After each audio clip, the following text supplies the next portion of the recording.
The newly redesigned sheath clamps are made to facilitate the dual fiber prep method, allowing you to load both fibers into the splicer simultaneously. By holding your fiber in place, gently pressing down on the rear of the sheath clamp, you can easily position the fiber and then close the clamp lid to secure your fiber in place.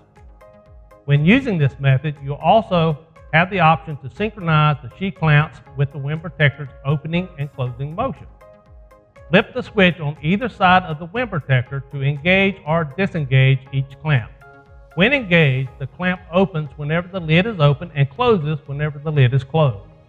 With the sheath clamp linked to the wind protector, it's important to note the inclusion of the secondary fiber retention clamp, a feature previously only seen in the universal sheath clamps of the 90S Plus.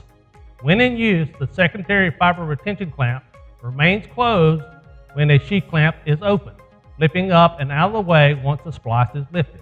This keeps your fibers under control, so when you're finished with a splice, you don't need to worry about damaging your unprotected splice. If you're working with 900 micron top buffer coated fiber, strip off the outer coating in short 1/4 inch pieces. Afterwards, use the smallest hole of the stripper to remove any remaining 250 micron subcoating.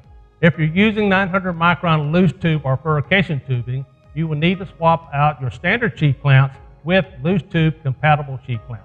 Clamp S35B loose buffered sheath clamp.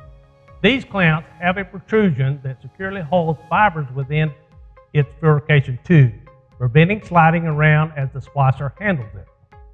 Employing the correct sheath clamps with loose tube fiber helps avoid motor overrun errors.